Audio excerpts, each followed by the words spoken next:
बैसाखी का त्यौहार मुख्य रूप से सिखों के लिए विशेष माना जाता है। आपको बताता चलूं कि यह त्यौहार बैसाख महीने के पहले दिन मनाया जाता है और ख़ास तौर से सिखों के लिए यह दिन नववर्ष के रूप में भी जाना जाता है।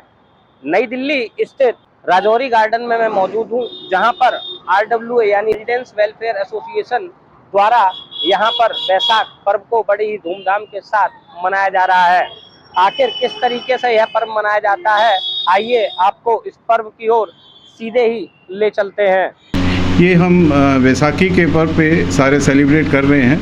हमारा ये RWA सारे लोग इकट्ठा पार्टिसिपेट करते हैं और हर चाहे लेडी है चाहे जेंट्स हैं, चाहे वो लंगर का काम है, चाहे वो कीर्तन का काम है, चाहे पाठ का काम है, वो सारा जॉइंट होता है, एक जॉइंट सेलिब्रेशन होती है। और उसके बाद ये कल्चरल प्रोग्राम भी करते हैं, तो उसको एक और नया रंग दिया जाता है। सुबह पहले पाठ हुआ सुखमनी साहब का, और साथ में बाद में कीर्तन हुआ, गुरबानी कीर्तन हुआ, उसके बाद भजन हुआ, भजन के बाद इन्होंने लंगर वगैरह सारा हुआ, और उसके बाद ये सारी सेलिब्रेशन कल्चरल प्रोग्राम सारा इसके साथ हुआ। हमने जो आज यहाँ पर एकत्र होकर त्यौहार मनाया है, इसमें हमने सबसे पहले हमने सुखमनी साहब का पाठ किया, फिर हमने कीर्तन किया, फिर हमने सुंदरकांड का पाठ भी करा, भजन गाए, राम जी के कृष्ण जी के भजन गाए, नित्य हमने, फिर उसके बाद हमने मिलकर सबने जो लंगर बनाया था हमने मिल बांट के खाया और बरताया।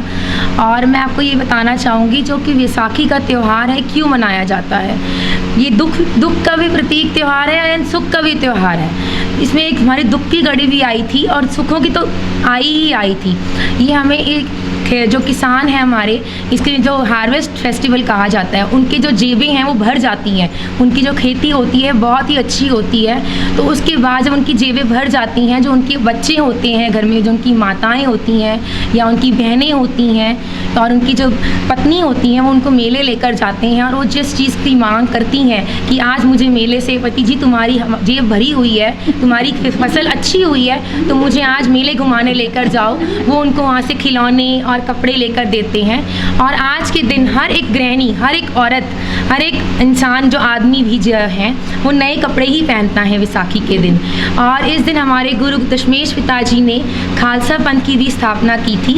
उन्होंने अपने 5 प्यारों को पहले अमृत छकाया, फिर उनसे खुद तौल की अमृत की जो दात थी वो दी थी। उसके बाद एक कारण और है, ये जो बैसाखी पे हमारे पे दुखों की जो घड़ी आई थी, इस दिन जो जनरल डायर था, जो अंग्रेज़ों का जो अफसर था, उसने मासूम जो लोग थे और छोटे छोटे बच्चे थे, जलियांवाला बाग में अमृतसर में 1919 में उसने हमारे को ऊपर निहत्थे बच्चों पर, बुजुर्ग भी थे उसमें, महिलाएं भी थी, और छोटे छोटे बच्चों को आर्मी टैंक से उन्होंने छन्नी कर दिया था। कोई भी नहीं बचा था उस पार्क के अंदर, जलियांवाला बाग में 3000 तकरीबन लोग थे जो ये हमारे ऊपर दुख की घड़ी आई थी। लेकिन जिसे कि हमें हमारे दशमेश पिता गुरु सिंह साहिब, गुरु गोबिंद सिंह जी ने समझाया है कि चलते रहना चाहिए, जीवन में विजय प्राप्त करनी चाहिए, दुखों से हमें सीखना चाहिए। तो हम वही सीख के आज ये त्यौहार मना रहे हैं आपके साथ, और हमें बहुत बेहद खुशी है कि आप हमारे साथ आए हैं। धन्यवाद।